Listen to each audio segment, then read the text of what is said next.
10 প্রকার মানুষকে আল্লাহ সবচাইতে বেশি পছন্দ করে, ভালোবাসে। এমনিতেই পছন্দ করা আর অধিক পছন্দ, অধিক প্রিয়, অধিক ভালোবাসা, এটা কিন্তু আলাদা জিনিস। আজকে আপনি মিলিয়ে নেবেন এই 10 শ্রেণীর মানুষের আপনি কোন প্রকারে আছেন। যদি থাকতে না পারেন আজকে থেকেই চেষ্টা করা লাগবে ইনশাআল্লাহ। বলেন বলেন। আয়াতে বর্ণিত 2টা বিষয় অলরেডি পেয়েছে। ইল্লা মান তাবা, তবে যারা তাওবা করবে। এখন এই তাওবাটা কি? বিশেষ করে বাংলাদেশ, ভারত, এই 2টা দেশের মানুষের তাওবা কোরআন হাদিসের সাথে আমি মিলিয়ে পাই না। কারণ তাওবা আর ইস্তেগফার এটা কিন্তু এক জিনিস না। ইস্তেগফার মানে ক্ষমা চাওয়া, আর তাওবা মানে ফিরে আসা। আমি কি ইস্তেগফার নিয়ে আলোচনা করছি না তাওবা নিয়ে? বলেন বলেন। যারা বাড়ি থেকে ইস্তেগফার করবেন বলে এসেছেন তাদের জন্য আমি বলি নাই। যারা তাওবা করবেন বলে এসেছেন, বসে আছেন, 3টা বিষয় আপনাকে মানা লাগবে। প্রথমে 1 নম্বরে স্বীকার করা লাগবে তাওবা যদি আপনি করতে চান। অপরাধ করার পরে যদি কেউ স্বীকার না করে তার তাওবা জীবনেও হবে না। হ্যাঁ, এখন আপনি এই অপরাধটা স্বীকার করবেন কোথায়? মসজিদে যেয়ে, কাবা শরীফে যেয়ে, খানকায় যেয়ে না। এই যে স্বীকৃতি দেওয়া, স্বীকার করা, এর প্রধান অর্থ হচ্ছে আপনি অপরাধ করেছেন, যার কাছে স্বীকার করবেন তার কাছে।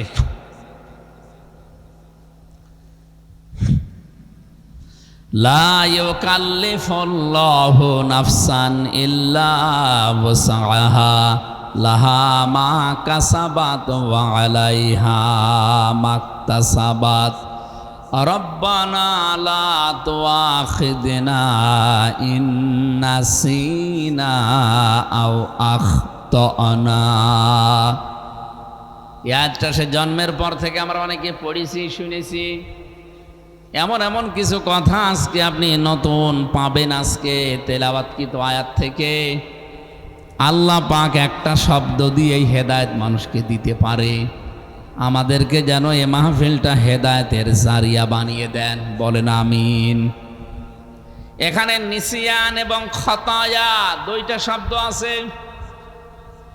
রব্বুল আলামিন বলেন, মানুষ আমার কাছে প্রার্থনা করে, রব্বানা লা তুআখিযনা ইন নাসিনা আও আখতানা।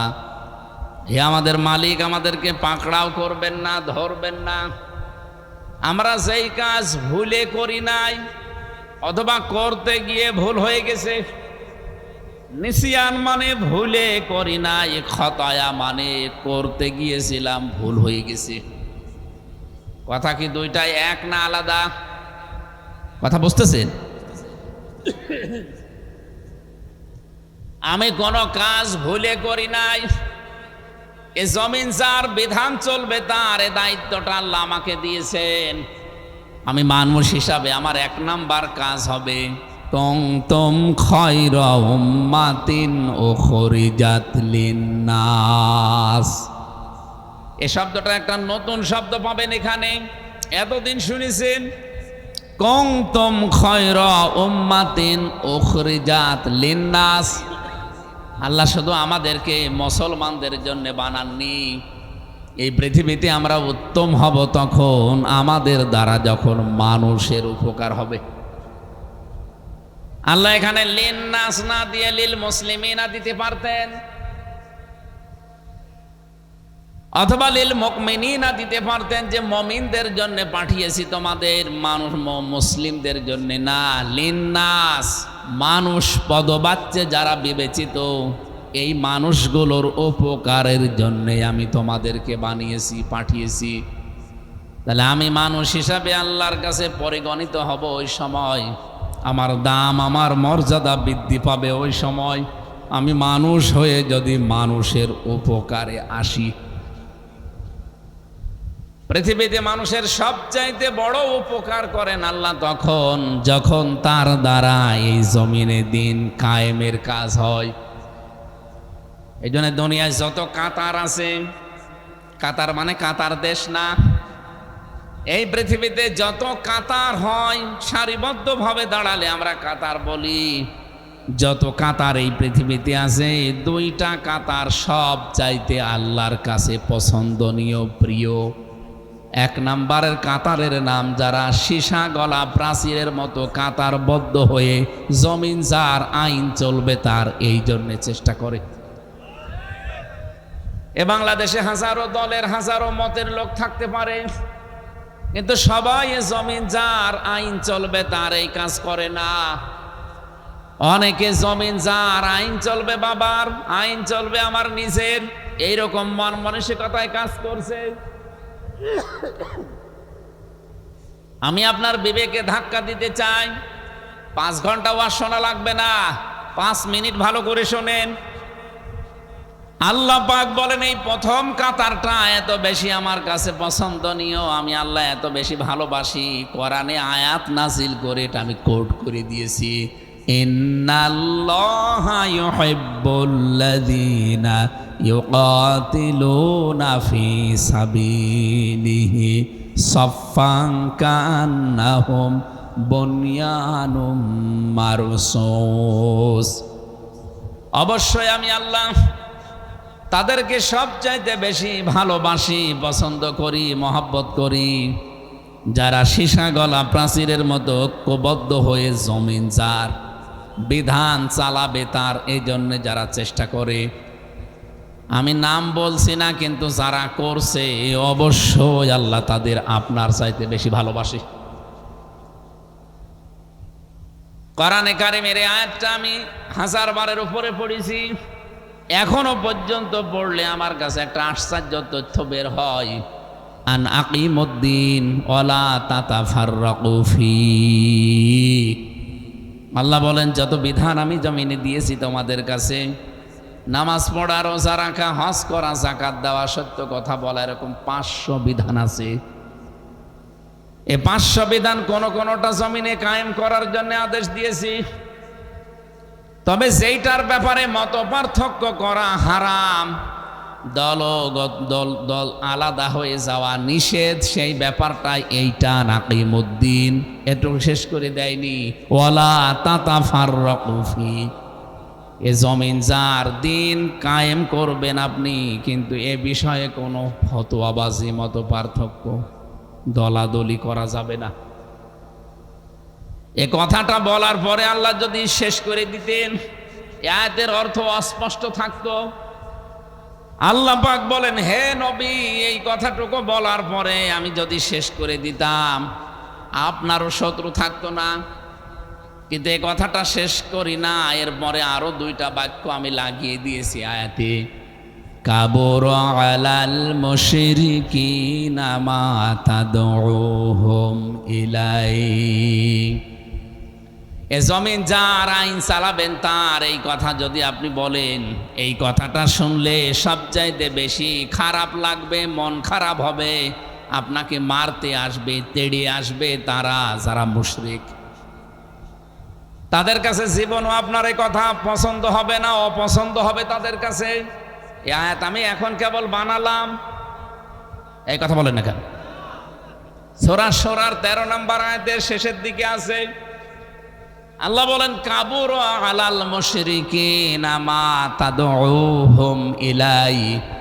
এটা খারাপ লাগবে সবার কাছে না, আমির হামজা না, এখানে আব্দুর রাজ্জাক না, মনোয়ার হোসেন না, যে কেউ এই পৃথিবীতে বলবে জমিন যার আইন চলবে তার, এটা শুনলে মন খারাপ করবে, খারাপ লাগবে শুধুমাত্র মুশরিকদের। আপনার কাছে কথা শুনলে কি খারাপ লাগে না? মানে যদি না লাগে আপনি ধন্যবাদ দিচ্ছি, যদি লাগে, খারাপ মনে হয়, যদি রাজনীতির মনে হয়, তাহলে মনে করবেন আপনি শিরিক করছেন, আর শিরিক করলে মানুষ মুশরিক হয়ে যায়, এই কারণে আপনার কাছে এই কথাটা খারাপ লাগে। প্রশ্ন আসতে পারে, কই আমি তো শিরিক করি না, আপনি টের পাচ্ছেন না? তাই অবশ্যই আপনি যে কোনো ভাবে শিরিক করে ফেলছেন। হয় আপনার ইবাদতে শিরিক হয়ে যাচ্ছে, আপনার ব্যবসায় শিরিক হয়ে যাচ্ছে, আপনার ঈমান আনার ভেতরে শিরিকের মিশ্রণ আছে। শিরিক যদি না করেন আপনি তো মুশরিক হবেন না, আর মুশরিক না হলে জীবনও আপনার কাছে খারাপ লাগবে না। শয়তান এখনো এত পাগল হয়নি যে সাতক্ষীরা এসে মুসলমানের কাছে কথা বলবে, ওই আমির হামজা এই যে মাটির মূর্তি সেজদা দে। জীবনেও শয়তান বলবে না আমারে, কারণ জাতে মাতাল হলো তাহলে ঠিক আছে। ও খুব ভালো করে জানে যে আমির হামজারে যদি কিয়ামত পর্যন্ত ওয়াজ করি, ধোকা দেয় যে মূর্তি পূজা করা লাগবে, ও মরিয়ে যাবে তাও মূর্তি পূজা করবে না। কিন্তু মূর্তি পূজা করলে শিরিক হয়। কি হয় বলেন না কেন? শিরিক করলে মানুষ মুশরিক হয়। মুশরিক হলে জান্নাত হারাম, জাহান্নাম ওয়াজিব। এ পর্যন্ত ঠিক আছে? এই কথা বললেন না কেন? ঠিক আছে না? যে তিনটা ধাপ বললাম, মানুষ যদি শিরিক করে সে হলে মুশরিক, আর মুশরিক হলে সে জাহান্নাম, জান্নাত হারাম, জাহান্নাম ওয়াজিব। এত রাগান্বিত হয় আল্লাহ মুশরিকদের কাজ কারবারে। একটা উদাহরণ বলি, আপনি বিয়ে করেছেন, এখন যদি বাড়িতে যেয়ে দেখেন আপনার স্ত্রীর কাছে পাশের বাড়ির একজন সলিমদ্দি শুয়ে আছে, ও কিছু করে নাই, এমনি শুয়ে আছে, আপনার দেখে ভালো লাগবে? আমার মনে হয় যা পাবেন হাতের কাছে তাই দিয়েই মেরে ফেলবেন, পিটিয়ে। নতুন বউ, তারপরও মেরে ফেলবেন। আপনি কি এমন কি করেছেন? খালি কবুল বলে বাড়িতে নিয়ে এসেছেন, এখনো দেন মোহর ওষুধ দেননি। এই জন্যে যদি আপনার এত রাগ হয় অন্য কেউ আপনার স্ত্রীর কাছে আসলে, আল্লাহ বলেন এই পোড়া আমির হামজার বডিটা আমি বানিয়েছি। কে? হ্যাঁ, আমার মা বাবার কাজ ছিল বিছানায় থাকা, এতটুকুই শেষ। বাকি ওই যে বীর্য থেকে শুরু করে এই যে চেয়ার পর্যন্ত বসিয়েছে, এমপি বানিয়েছে, সবটা কে?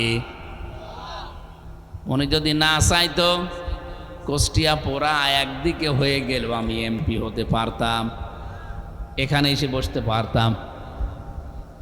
রব্বুল আলামিন বলেন পোড়াটা ক্রেডিট আমার।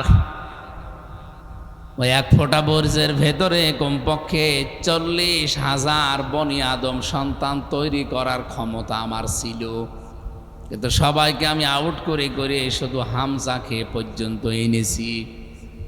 এই হামজা যখন অন্য কারো সাথে মিলে আমি আল্লাহকে ডাকে, আমি আল্লাহর ঠিক ওই পরিমাণে রাগ হয় যেমন স্বামী রাগ করেছিল। শিরিকটা কত মারাত্মক আল্লাহর কাছে। হযরতে লোকমান যে চিরন্তন হয়ে আছে একটাই মাত্র কারণ, তিনি তার সন্তানকে আমার আল্লাহর পরিচয়ে শিরিকের বিষয় বলেছিলেন।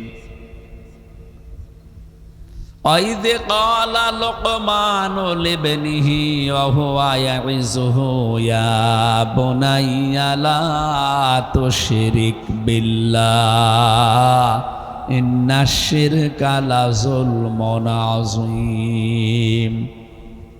হযরত লোকমানের এই কথাটা আমার আল্লাহ এত বেশি পছন্দ করেছে, তাফসীর পড়তে গিয়ে তার চেহারার একটা বর্ণনা দেখছিলাম। ঠোঁটগুলো ছিল ঝোলা, মাথার চুল ছিল কোকড়া চোকড়া, এরপরে গায়ের রং ছিল হাড়ির তলা যেরকম, ওর চাইতেও বেশি কালো। বলেন তো এই যে কোয়ালিটি গুলো বললাম তার শরীরের, একবার দেখলে আর একবার দেখতে মন চাবে। কিন্তু মানুষটাকে আল্লাহ এমন চিরন্তন করে দিয়েছে, তার নামে 4 পৃষ্ঠার একটা সূরা আছে কোরআনে, 34টা আয়াত সম্বলিত একটা সূরা দিয়েছেন পুরা কোরআনে, যারা এক একটা অক্ষর পড়লে কমপক্ষে 10টা করে নেকি পাওয়া যায়।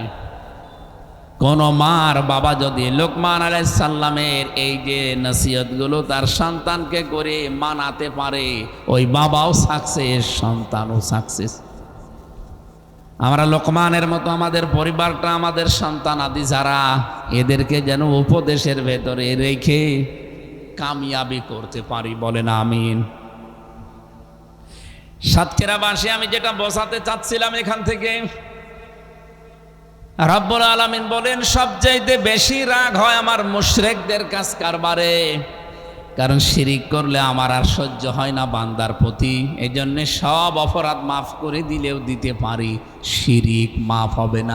আমি আবার বলছি, মুসলমান আমরা এদেশে 92%। জীবনেও শয়তান এসে আমাদেরকে মূর্তি পূজা করতে বলবে না, কিন্তু মূর্তি পূজা করলে যা হয় শিরিক, ওই রকম শিরিক আমাদেরকে অবশ্যই শয়তান দুনিয়ায় করাবে। আর শিরিক করলে যেহেতু আমরা মুশরিক হয়ে যাব, মুশরিক হলে সবচাইতে বেশি আমার কাছে খারাপ লাগবে আল্লাহর বিধানের কথা শুনলে।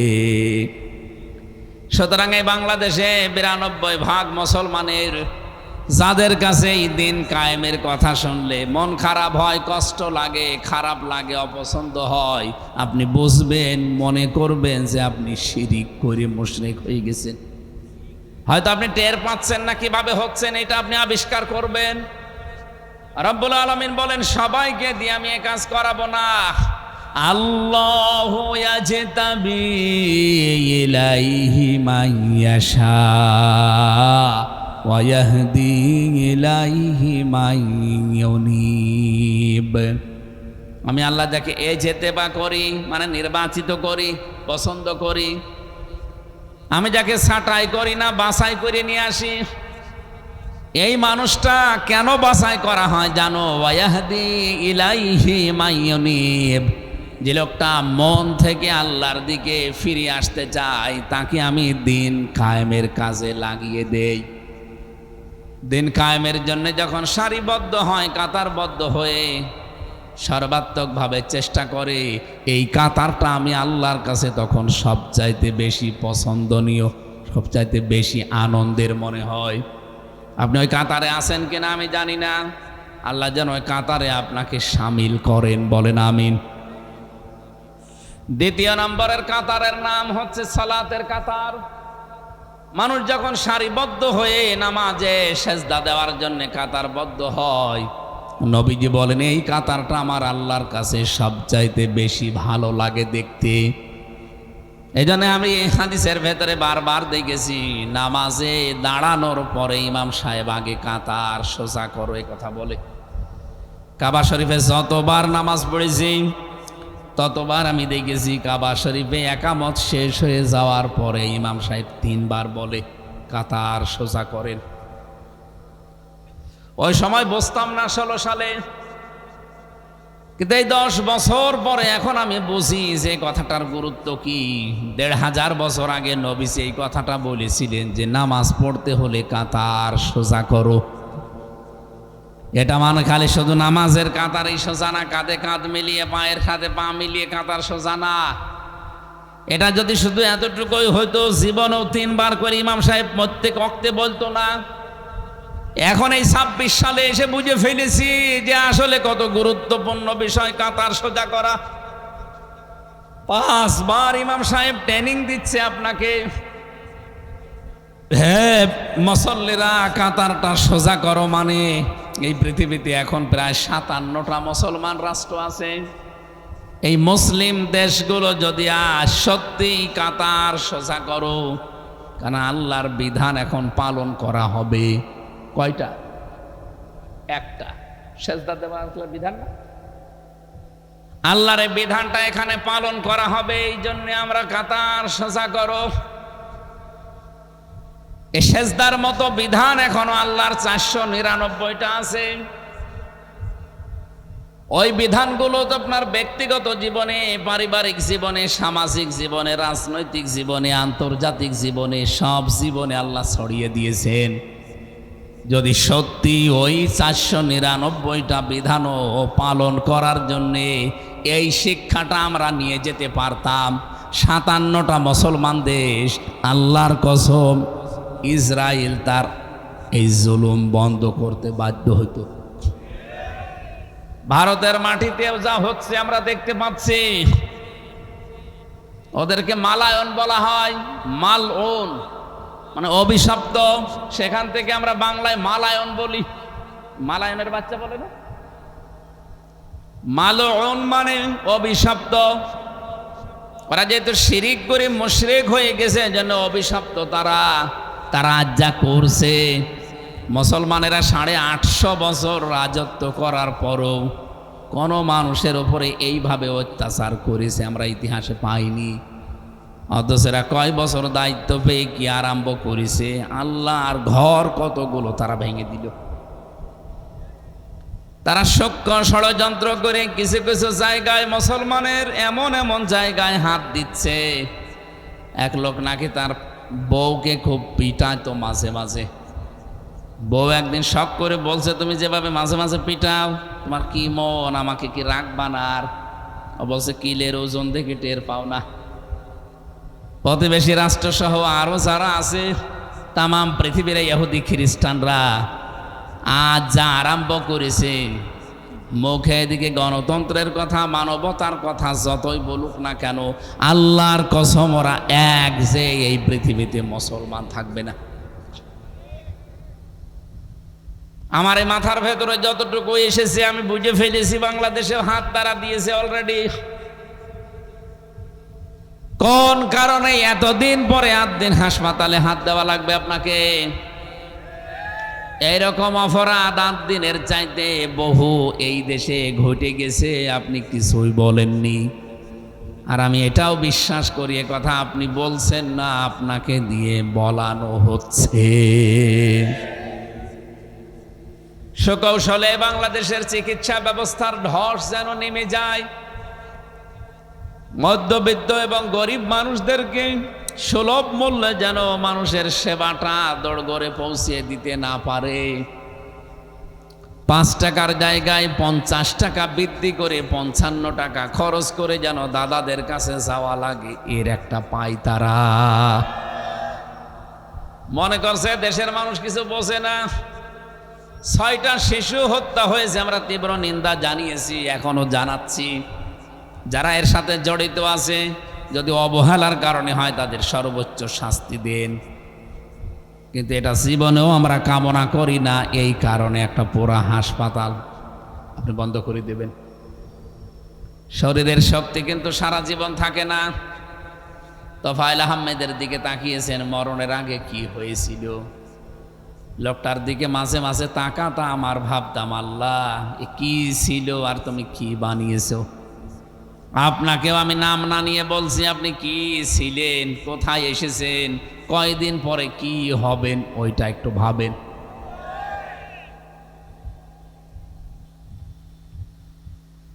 সাতক্ষীরাবাসী, আপনাদের ইমানের যে তাকাজা, আমি জানিয়ে বাংলাদেশে বললাম না, আমি শুধু হাওয়া দেওয়ার জন্য বলছি তা না। আপনারা পরীক্ষিত মানুষ, আপনাদের বাড়ি ঘরগুলো এই জেলায় এই 15 বছর বুলডোজার দিয়ে ভেঙে দিয়েছে। এই জেলা না, একটা একটা করে হাত দিচ্ছেন কেন আমরা জানি। সুতরাং এই ষড়যন্ত্র বাংলাদেশের মানুষ কিন্তু টের পেয়ে গেছে। হাসিনার ষড়যন্ত্র টের পেয়ে যেমন তারে একেবারে জায়গা মতো পাঠিয়েছে, চেষ্টা করলেও এখন আর ফেরত আসতে সাহস পাচ্ছে না। মাঝে মাঝে ওকে ঝুঁকি মারে, কিন্তু পারবে না, কারণ এখন আর 24 সাল নেই, এখন 26 সাল। এখন একবার আগস্ট আসবে, পরিবর্তন নিয়ে আসবে। আমার যে কথা ছিল, কাতারের শিক্ষাটাও যদি সত্যি আমরা বাংলাদেশে নিতে পারতাম, আল্লাহর কসম এই পৃথিবীর 57টা মুসলিম দেশের কাছে কাফের আর মুশরিকেরা হাত জোড় করে থাকতো। কারণ যত সম্পদগুলো আল্লাহ সবে 57টা দেশের মাটির নিচে দিয়েছেন, আমাদেরকেও বঞ্চিত করে নাই। 7টা খনিজ সম্পদ আমাদের মাটির নিচে আছে, আমাদের এরিয়ার ভেতরে। হ্যাঁ, এরকম মেধা আমাদের, আমরা তুলতে পারছি না। এই যে বিমান কত হাজার হাজার কিলোমিটার উপর দিয়ে যায়, বিমানের ভেতরে ওয়াইফাই সেট করে ব্যবহার করা যায়। যেই কয়জন মিলে এই বুদ্ধিটা দিয়েছে, তার 1 নাম্বার যিনি, তার বাড়ি বাংলাদেশে। আমাদের মেধাগুলো আমরা কাজে লাগাতে পারি না, এই জন্যে ইহুদি খ্রিস্টান মুশরিক বৌদ্ধ যারা, তারা কিনে নেয়। তারা চীন, আমেরিকা, জাপান, রাশিয়া, ভারত আর নাম নিলাম না, এরা এই মেধাগুলো কিনে নেয়, নিয়ে ওদেরকে দিয়ে পৃথিবীর বিভিন্ন জায়গা থেকে খনিজ সম্পদগুলো তোলে। কারণ আমাদের নবীকে আল্লাহ রহমতের নবী বানিয়েছিলেন, উনি যেখানে যেখানে দিয়ে হেঁটে গেছেন শুধু ওই জায়গায় পায়ের নিচে আমার আল্লাহ সোনা তৈরি করে দিয়েছে। ওই জায়গায় তেল, ওই জায়গায় গ্যাস। আমার যে কথা ছিল তার মূল পয়েন্ট এইটা, আমরা শুধু মুসলমানদের জন্য না, উখরিজাত লিন্নাস, আমরা মানুষের জন্য কল্যাণকামী, মানবতার জন্য আমরা চেষ্টা চালাবো। তা'মুরুনা বিল মা'রুফ ওয়া তানহাউনা আনিল মুনকার, আমরা পরিচিত কাজগুলোর জন্য মানুষকে আদেশ দেব, আর অন্যায় কাজে শুধু নিষেধ করব না, বাধার প্রাচীর হয়ে দাঁড়াবো। এখানে আমরা সারা জীবন শুনেছি তা'মুরুনা বিল মা'রুফ, ভালো কাজে আদেশ দাও। কই এর বাংলা অর্থ তো মেলে না। আলেম যারা আছে তাদেরকে জিজ্ঞাসা করেন তো, তা'মুরুনা বিল মা'রুফ মানে ভালো কাজে আদেশ দাও, না মিলছে না। ভালো কাজ পেলেন কোথায় এখানে? মা'রুফ শব্দের শাব্দিক অর্থ হচ্ছে পরিচিত। আল্লাহ বলেন পরিচিত জিনিসের আদেশ দাও। পরিচিত জিনিস কি? আর আপনি পরিচিত হয়েছেন কবে? আপনারা এই ভাষা আবার বুঝতেছেন তো? কথা বুঝতেছেন? আমরা যে আল্লাহর কাছে দামি, আমাদেরকে আল্লাহ সর্বোত্তম করে বানিয়েছে, তার এক নাম্বারে শুধু মুসলমানদের জন্য না, আমরা মানুষের জন্যে। 2 নাম্বারে আমরা ভালো কাজের আদেশ, এই শব্দটাই শুনতাম, অথচ পরিচিত কাজের কথা আল্লাহ কোরআনে এভাবে দিয়েছেন, তা'মুরুনা বিল মা'রুফ বা ইয়ামুরুনা বিল মা'রুফ। আজকে এই শব্দটা আমরা ভালোভাবে জেনে বাড়ি যাব, পরিচিত কাজটা কি, আর আমরা পরিচিত হয়েছি এই কাজের সাথে কবে। এদিকে তাকা নাই, একটু বসেন ভাই। সাতক্ষীরাবাসী, আমি তাফসিরের গভীর থেকে তথ্যটা বলছি। রব্বুল আলামিন ভালো কাজ না, পরিচিত কাজের আদেশ আমাদেরকে দিতে বললেন, আর আমরা পরিচিত হয়েছি কবে এইটাই বলতে পারছি না। হযরতে আদম নবী আমাদের বাবা, আপনি শুনলেন, ওনার পৃষ্ঠদেশ থেকে যখন আমাদের সবাইকে আল্লাহ বের করে নেয়, ওই দিন তার সামনে নিয়ে একটা স্বীকৃতি নিয়েছিলেন, আলাস্তু বিরব্বিকুম ক্বালু বালা, আমি কি তোমাদের রব না? এক বাক্যে সবাই বলেছিলাম অবশ্যই আপনি আমাদের রব। এ কথা বলার পরে আল্লাহ শেষ করে দেননি, আন তাকুলু ইয়াউমাল কিয়ামাতি ইন্না কুন্না আন হাযা গাফিলিন। রব্বুল আলামিন বলেন, এই কথাটা কিন্তু আমি সাক্ষী থাকলাম, আমি শুধু একা না, যা তোমরা সবাই মিলে স্বীকৃতি দিলে যে ক্বালু বালা, অবশ্যই আপনি আমাদের রব, এই কথাটা কিয়ামতের দিন কিন্তু আমি আবার জিজ্ঞাসা করব। ওই দিন আমরা রব বলে স্বীকৃতি দেওয়ার সঙ্গে সঙ্গে রবের যে বিধান, 500 বিধান, ওর সাথে আমরা অলরেডি পরিচিত হয়ে গেছি। এখন পরিচিত যে হয়ে গেলাম, তো এখানে তো ক্বালু বালা, এর ভেতরেতে কথাগুলো নেই। এই জন্যই তাফসীর মাহফিলে আসতে হয়।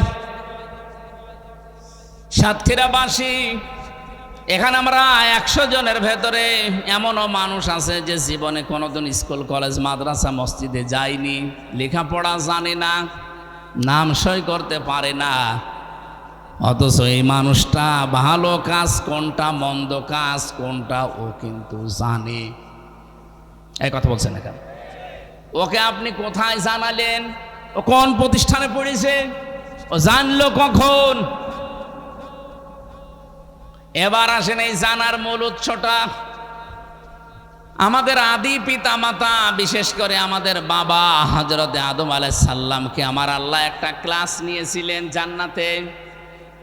ওই যে ফেরেশতাদের সামনে উপস্থিত করার পরে ফেরেশতারা বলতে পারে নাই, কিন্তু সব জিনিসের নাম বলে দিয়েছিলেন কে? আদম। বলেন বলেন, ওখানে সরাসরি ক্লাস করাচ্ছেন আমার আল্লাহ নিজে শিক্ষক হয়ে, আর ছাত্র আমাদের বাবা হযরতে আদম। জায়গা ক্লাসরুমটা দুনিয়ার কোনো ক্লাসরুম না, ওটা জান্নাত। বলেন তো যেখানে ক্লাস নেওয়া হচ্ছে জায়গাটা দামি? বলেন না কেন? এটা সাতক্ষীরার মতো দামি। ক্লাসের একটা কোয়ালিটি থাকে। এই লাবসা দাখিল মাদ্রাসা, এখানে আমার মনে হয় কম্পিউটার আছে কিনা আমি জানি না, গবেষণাগার হয়তো নেই, কারণ এই মানের লেখাপড়া এখানে হওয়া সম্ভব না।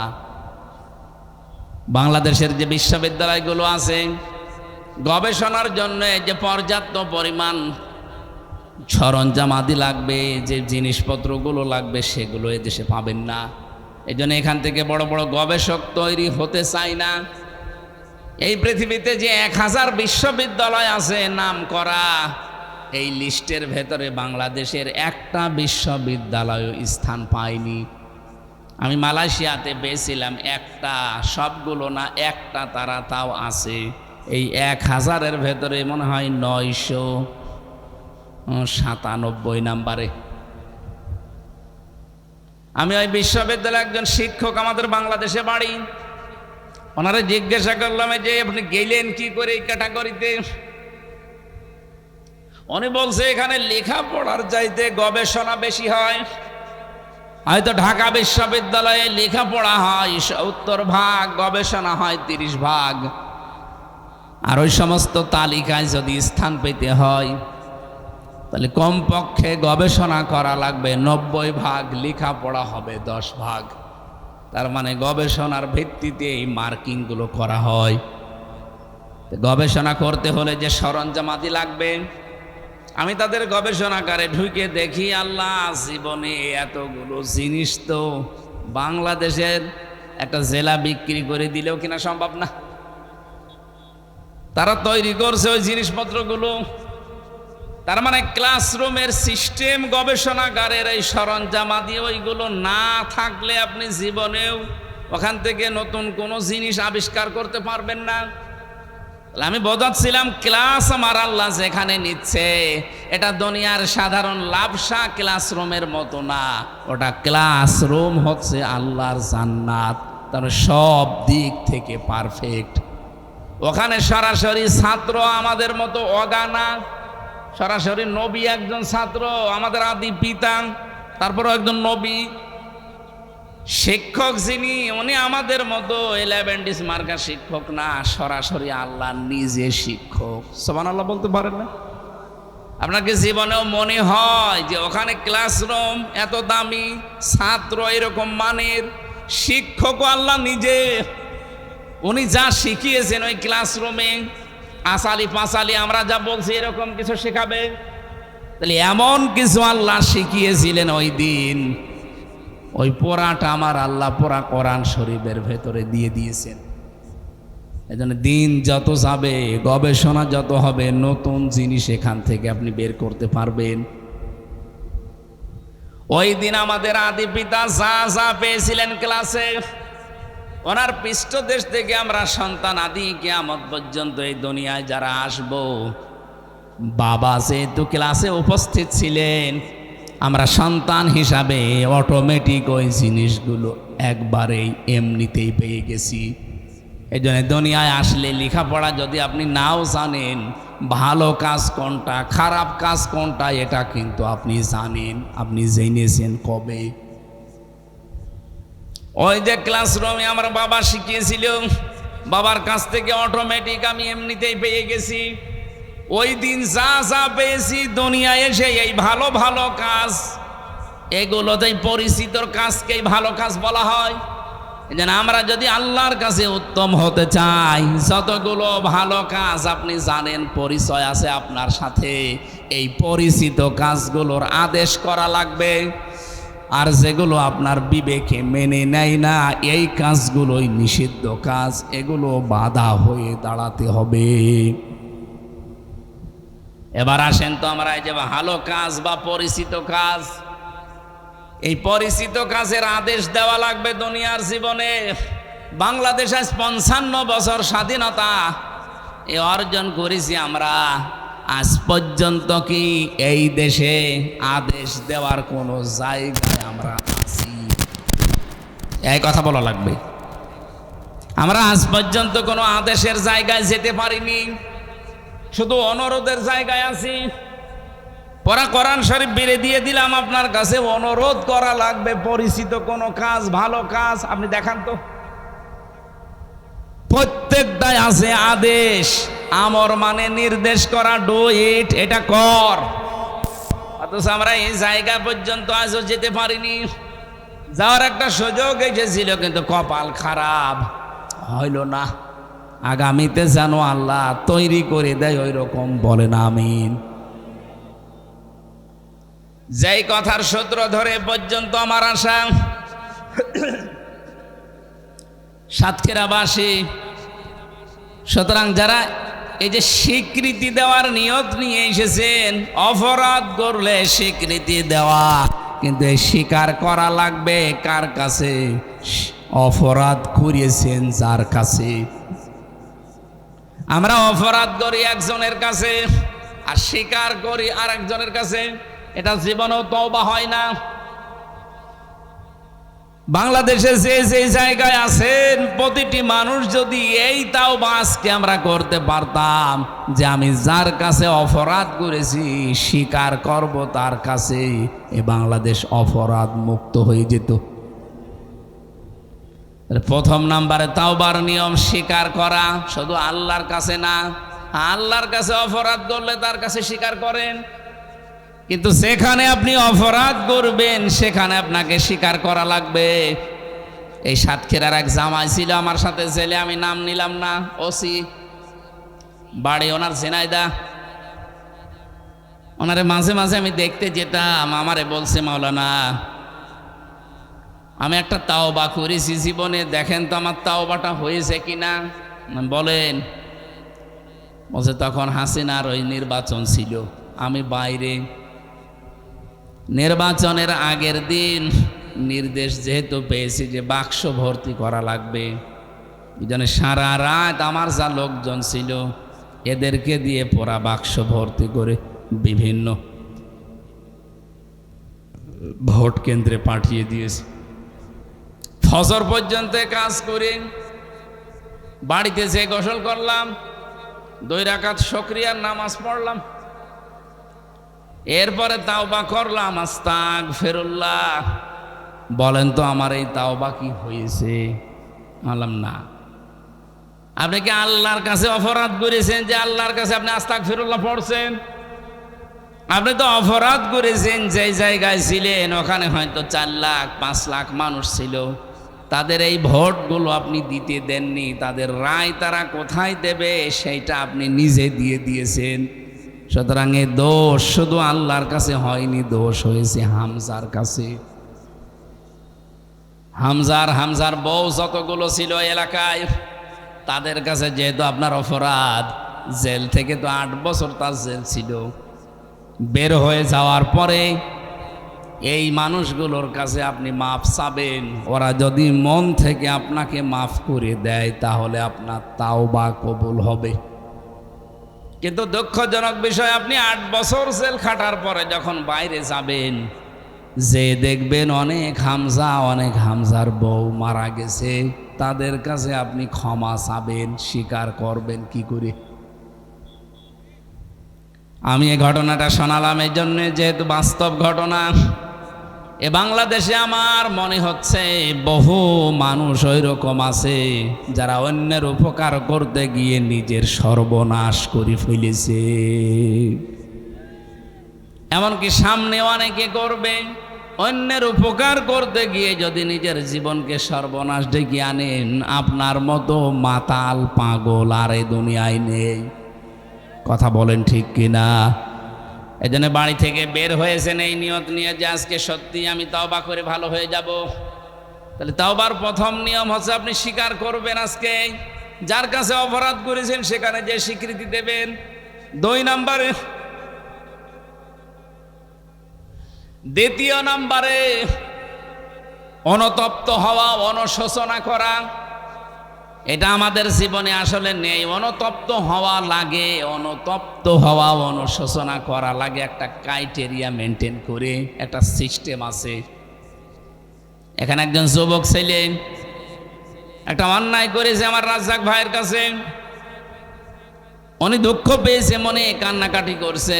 এলাকার মেম্বার, চেয়ারম্যান, মুরব্বী যারা আছে ছেলেকে ধরে বলছে এখানে বিচার হবে, এই আব্দুর রাজ্জাকের কাছে ক্ষমা চা, মাফ চা। ছেলেটা যদি বলে ওই রাজ্জাক মাফ করে দে, এ কি ক্ষমা চাওয়া হয়েছে? আপনি যদি এসে ওনার হাতটা চেপে ধরে বলতেন যে চাচা ভুল হয়ে গেছে, জীবনে আর করবো না, আমারে মাফ করে দেন, আগেরটাও তো মাফ চাওয়া, আমার এটাও মাফ চাওয়া, দুইটাই কি এক? আপনাকে অনুশোচনা করা লাগবে, অনুতপ্ত হওয়া লাগবে। যত বেশি মানুষের জীবনে অনুশোচনা আসবে, অনুতপ্ত, এই নিয়মটা যত বেশি তার জীবনে পাওয়া যাবে, দিনের পর দিন তার জীবনে আল্লাহর নিয়ামতগুলো বৃদ্ধি করতে থাকবে। হযরত নূহ আলাইহিস সালামের জীবনী পড়ে দেখবেন, সূরা নূহর ভেতরে আছে হযরতে নূহকে আল্লাহ বলেছিলেন ইস্তেগফার করো, ক্ষমা চাও, আমি আল্লাহর কাছে কয়েকটা জিনিস তোমাকে আমি দিয়ে দেব। এটা নূহ আলাইহিস সালামকে শুধু আল্লাহ পাক বলেননি, কিয়ামত পর্যন্ত যারা এরকম ইস্তেগফার করবে, স্বীকার করবে, অনুতপ্ত হবে নিজের জীবনের অপরাধের জন্যে, মহান আল্লাহ তাদেরকে ওই নিয়ামতগুলো দিনের পর দিন বৃদ্ধি করতে থাকবে।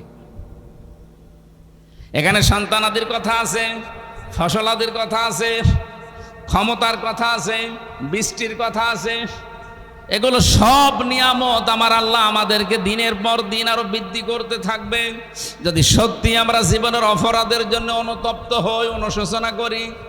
3 নম্বরে নিয়ম হচ্ছে জীবনে আর জেনে বুঝে এই কাজে জড়াবো না, ফিরে আসলাম।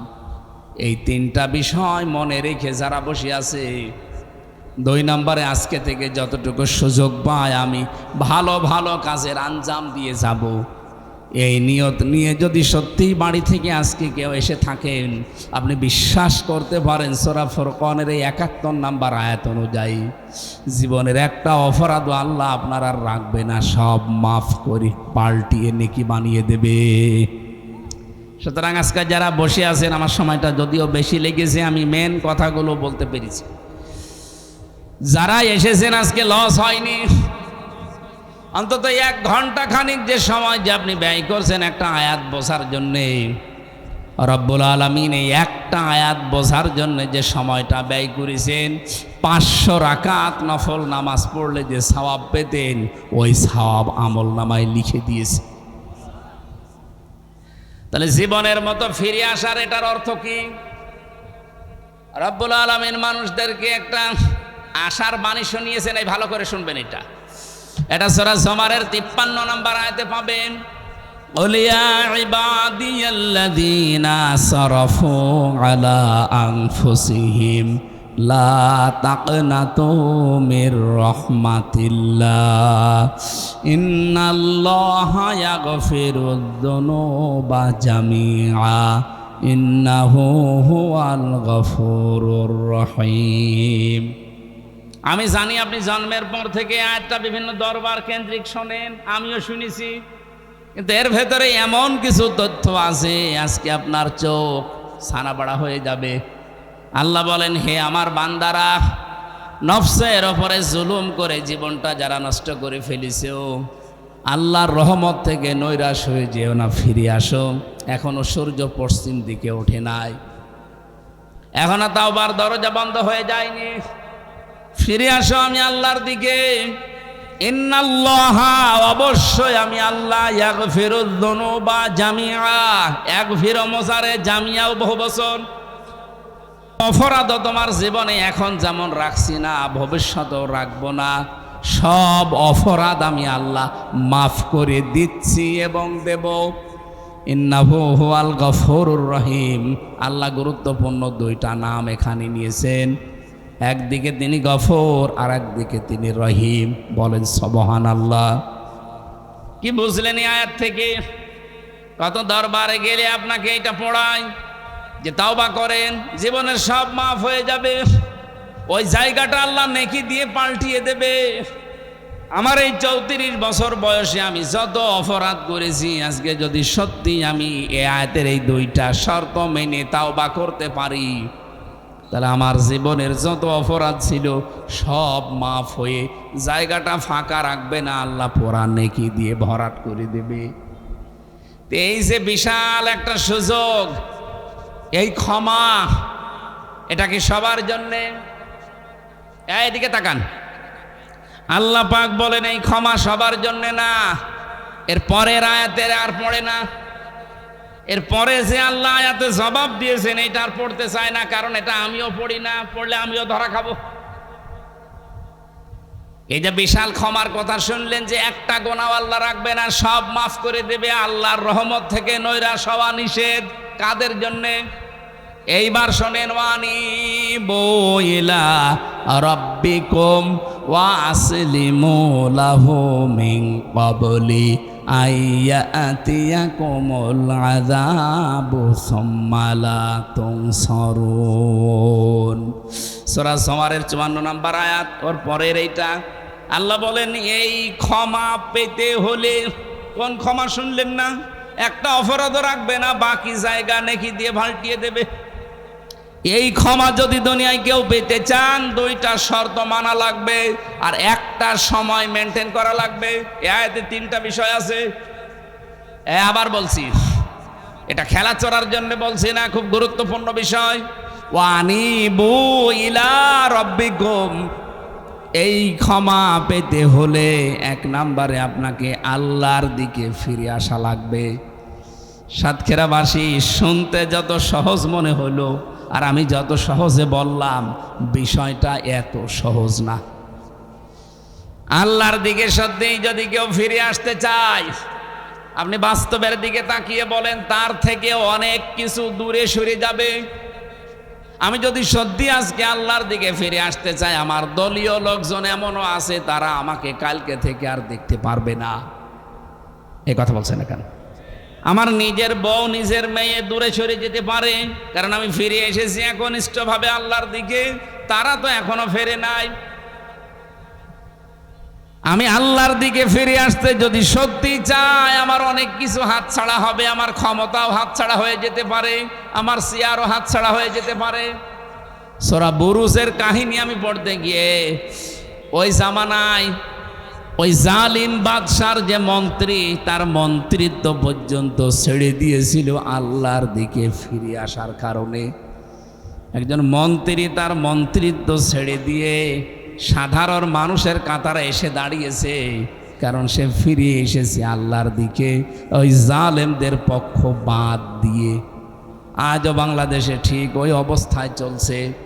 তাওবা করে যদি সত্যি ভালো হতে চান, ওই লোক দেখানো আস্তাগফিরুল্লাহ পড়া বাদ দেন।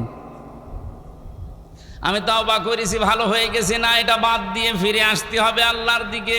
আর আসতে হলে জীবনে বহু কিছু ছাড়া লাগতে পারে। আমার হারাম ইনকাম কালকে থেকে বন্ধ হয়ে যাবে। আপনি কি মনে করছেন আমি এই যে 3 মাস দায়িত্বে আছি এমপি হওয়ার পরে, এই 3 মাসে ইচ্ছা করলে আমি 1000 কোটি টাকার মালিক হয়ে যেতে পারতাম? কোনো ব্যাপারই না। একটা খাল খননে 650 কোটি টাকা বাজেট হয়েছিল। আমি যদি ওই জায়গায় শুধু একটু এদিক ওদিক করতাম, আমারে অনেকেই বিরোধী দলে যারা আছে তারা আমারে বলে যে হুজুর কিছু বোঝে না। আমি বলি না, আমি সব বুঝি, কিন্তু আমি এখনো অত পাগল হইনি। 3 মাসে যদি আমি 1000 কোটি টাকার মালিক হতাম পারতাম, কিন্তু 1000 কোটি টাকা আমি তো ভোগ করতে পারতাম না। হয়তো আমি কিছুদিন পরে মরে যাব, ওই টাকা আমার মা বাবা, আমার বউ, আমার মেয়ে, আর আমার মেয়ের জামাইরা ভোগ করবে। এই কথা বলে না কেন? মানে মাল কামালাম আমি।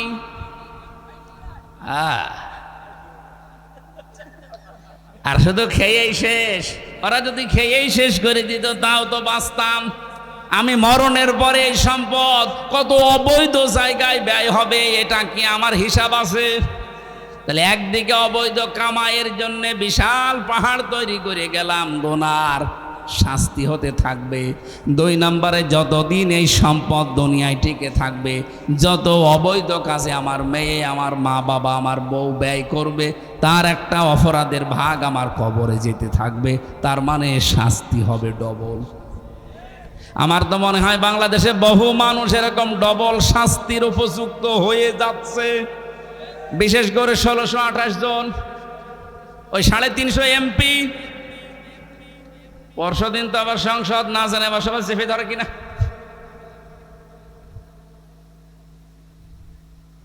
যতটুকুই বুঝলাম এই দেশটা নিয়ে এখন ভাবি, শুধুমাত্র এই 350 এমপি আর 1628 জন যারা দেশের দায়িত্বে আছে, ওই সচিবালয় থেকে বিভিন্ন জায়গায়, এই মানুষগুলো যদি হজরতে ওমরের মতো মন আমরা তৈরি করতে পারি, বাংলাদেশ দুর্নীতিমুক্ত হয়ে যাবে। এত টাকার বাজেট দেওয়ার দরকার ছিল না। 9,38,000 কোটি টাকার বাজেট দিয়েছে। অথচ বাংলাদেশের রাজস্ব যে আয় কর দিয়ে আমি হিসাব করে দেখলাম সর্বোচ্চ 6 লক্ষ কোটি টাকা কালেকশন হতে পারে। এরপরে আর সম্ভব না। বাকি টাকা কি ফেরেশতারা দিয়ে যাবে? অবশ্যই আপনাকে বিদেশ থেকে ধার করা লাগবে, ঋণ নেওয়া লাগবে, ব্যাংক থেকে ঋণ নেওয়া লাগবে। আর ঋণ নিলে শোধ দেওয়া লাগে না।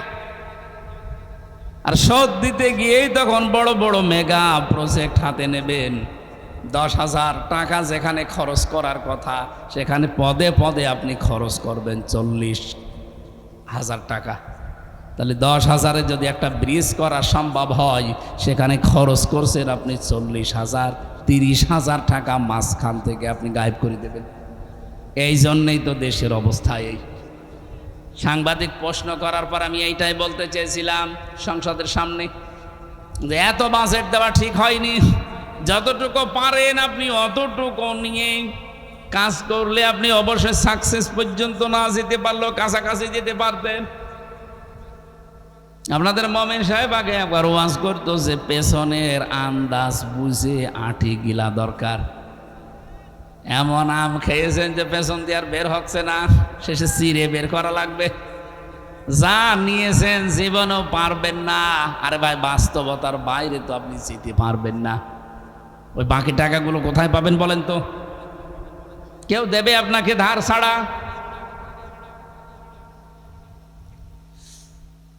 এগুলো কেন করছেন আমি তো বুঝতে পারি না। আমার তো মাথায় ধরে না। আমিও তো চেষ্টা করলে পারতাম ভাই, আমি পারছি না। আমারে বাধা দিচ্ছি আমার ইমানে। না, কি করবেন আপনি? নিজের পায়ে আপনি নিজে কোড়াল মারছেন। এই ওয়াজটা শুধুমাত্র আপনাদের জন্য না, আমার নিজের জন্য এবং আমার ওই কলিগদের জন্যে এবং এই দেশের 1628 জন মানুষের জন্য বিশেষ করে বলছি। আসেন ভাই, শুধুমাত্র আমরা এই কয়জন একটু ভালো হয়ে যায়। আমি তো গ্যারান্টি দিয়েছি নির্বাচনের আগেই, যদি আল্লাহ আমাকে নির্বাচিত করে 5 বছরে আমার একটা টাকা বাড়বে না। যা আছে আমার সম্পদ হলফনামায় যা দিয়েছি আরও কমে যাবে। আপনি দেন তো দেখি। আমার মনে হয় এই দেশে সবাইকে যদি বলা হয় নির্বাচনে নির্বাচন করবেন, অসুবিধা নেই, নির্বাচিত যদি হন, যা হলফনামায় দেখিয়েছেন ওর চাইতে একটা টাকা বাড়তে পারবে না, যা আছে আরও কমে যাবে। আমার মনে হয় এদেশে কেউ নির্বাচনেই দাঁড়াবে না। আর মমিন পাওয়া যাবে, কারণ মমিনেরও গ্যারান্টি দেওয়া আছে যে 5 বছরে যদি উনি চেয়ারম্যান হতে পারে 1 টাকা বাড়বে না, আরও যা আছে কমে যাবে। আপনি এসে বলেন তো দেখি, আমি আপনাকে ভোট দেব। আপনার তো খরচই হয়ে গেছে অন্তত 5 কোটি টাকা। তা আপনি ওই টাকা না তুলে আপনি জীবনেও তখন সুবহানাল্লাহ পড়বেন। আমার কুষ্টিয়ার ডিসিটা কিছুদিন আগে বদলি হয়ে গেছে, আপনারা শোনেননি? বাংলাদেশের একজন ভালো ডিসি ছিল। এই দেশটা অপরাধ বন্ধ হয় না, কারণ কিছু মানুষ সৎসাহস নিয়ে যদি ভালো কাজ করতেও চায়, তারে ওই জায়গায় আর রাখতে দেয় না। শয়তানরা ওখান থেকে এমন জায়গায় নিয়ে যায়। সেদিন মন্ত্রণালয়ে গিয়েছিলাম, স্যারের সাথে আমার দেখা হয়নি। ওনারা জনপ্রশাসন মন্ত্রণালয়ে নিয়ে ওএসডি করে রেখে দিয়েছে। যতগুলো মানুষকে সারা বাংলাদেশে আমরা দেখতে পাচ্ছি, যারা একটু সৎসাহস নিয়ে ভালো কাজ করার জন্য দাঁড়িয়ে যায়, পেছন দিক থেকে তাদের মাজা কেটে ফেলে দেয়। তো এই দেশে ভালো মানুষ বা ভালো কাজ করার সাহস মানুষ পাবে কি করে আর নেবে কি করে? এই জন্যই চাচ্ছিলাম যে 151 জন যদি এবার হতে পারতো, ওখানে আমরা সব ওই পরিচিত ওই যে কথাগুলো যে জেনেছিলাম আদম আলাইহিস সালামের মাধ্যমে, ওগুলো সব একটা একটা করে পাশ করতাম। একদিনে সংসদ বসার পরের ভেতরে প্রথম অধিবেশনে 125 দিন 133টা আইন পাশ করেছে, একটাও কোরআনের আইন না। রাজশাহীর অধ্যাপক মুজিবুর রহমান এমপি উনি একবার তুলল যে নামাজের বিল আমরা চাই, বাইরে এসে দেখে ওনার সমালোচনা করছে অনেক নামধারী মুসলমান এমপিরা। এই দেশে নামাজ কায়েম করতে চায় রাষ্ট্রীয়ভাবে, একটা কথা হলো উনি কি ওনার বাবার কথা বলেছিল? কথা বলেন। উনি মদের বিরুদ্ধে কথা বলেছিলেন। আমাদের তো সময় দেয় 2 মিনিট, আমরা এলাকার কথা বলতে সময় শেষ। এই মাদকের বিরুদ্ধে সরকার 0 টলারেন্স ঘোষণা করেছে। আমিও একটু সময় পেয়ে 2 মিনিটের 1 মিনিট বললাম যে এই বাংলাদেশে যত জায়গায় মাদক আছে, বিশেষ করে কুষ্টিয়াতে নাম করা 2টা জায়গা, লালন শাহের মাজার আর সলেমান শাহর মাজার, এই 2 জায়গায় সারা দেশ করিয়ে আপনি যা গাঁজা পাবেন তার যাতে বেশি গাঁজা পাওয়া যাবে এই 2 মাজারে। তো ওটা যেহেতু আমার এরিয়ার ভেতরে না, ওটা 2-এর এমপি যিনি তার এরিয়ার ভেতরে, ওই ভেড়া মারার।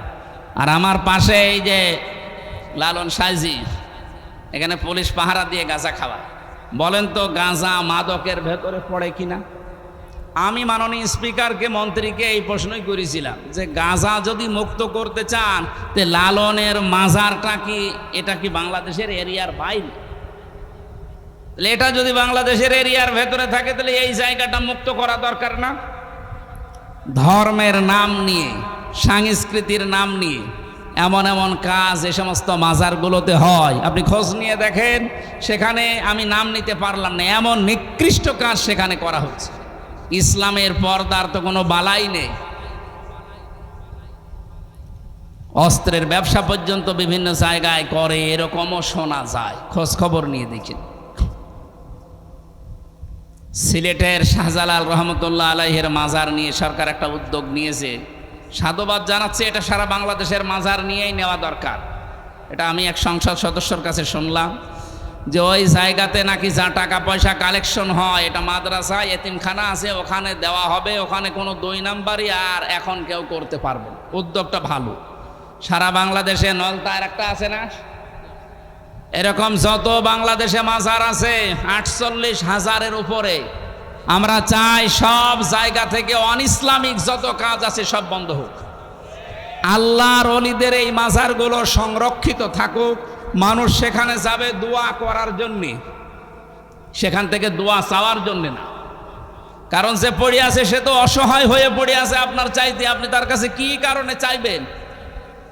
আল্লাহর ওলিদের এই মাজারগুলো সংরক্ষিত করার মাধ্যমে এখানে যদি টাকা পয়সা, দান সাদগা, মান্নত কোনো কিছু আসে, এগুলো এতিমদের মাঝে, যারা অসহায় তাদের মাঝে বিলোপন করা দরকার।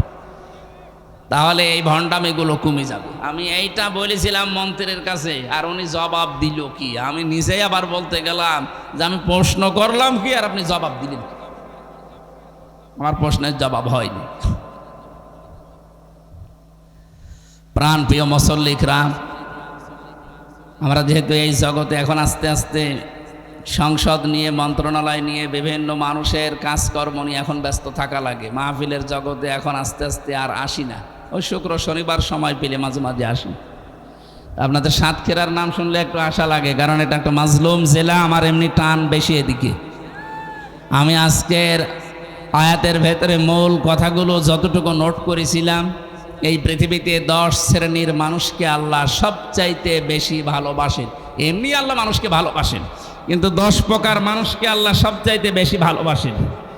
ওই 10 প্রকারের ভেতরে আমার নোট করার যে বিষয়টা ছিল, 1 নম্বরে আমি যেটা শুরু করেছিলাম তাওবাকারী। আমি যা বলি ওগুলো আগে নোট করি, অন্তত 20টা তাফসির থেকে এই তথ্যগুলো নেওয়া। পুরাটা বলতে গেলে কয়েকদিন লাগবে। এই একটা মাত্র চলছে তাওবা করা। 2 নম্বরে দানকারী যারা, আল্লাহ তাদেরকে বেশি ভালোবাসেন। 3 নম্বরে রসুলের অনুসরণকারী যারা। 4 নম্বরে পবিত্রতা অর্জনকারী যারা। 6 নম্বরে 5 নম্বরে ন্যায় বিচারকারী যারা। ন্যায় বিচারে দেশে আছে এখন, সব চলছে অবিচার। 6 নম্বরে যারা মুত্তাকি বান্দা হতে পারবে। 7 নম্বরে যারা কোমল হৃদয়ের অধিকারী হতে পারবে। 8 নম্বরে আল্লাহর উপরে যারা ভরসাকারী হতে পারবে। 9 নম্বরে স্ত্রীর হক যারা আদায় করতে পারবে। এটা কিন্তু একটা সেনসিটিভ জায়গা। মেয়েরা আমাদের কাছে আমানত। আমরা চেষ্টা করব জীবনের শেষ দিন পর্যন্ত স্ত্রী যাদের আছে তাদের হকগুলো আদায় করার মাধ্যমে আখেরাত তৈরি করা। 10 নম্বরে যারা মা বাবার সেবাকারী। আল্লাহ রাব্বুল আলামিন এই 10 প্রকার মানুষকে সবচাইতে বেশি ভালোবাসেন। আর ইমানদার যারা, তারা জীবনের আসল পাওনাই তো তাদের জন্য এইটা যে আল্লাহ যেন আমাকে ভালোবাসেন। আল্লাহ আমাদেরকে এই 10 শ্রেণীর 10টা শ্রেণীতে উত্তীর্ণ হওয়ার তৌফিক দিন, বলেন আমিন।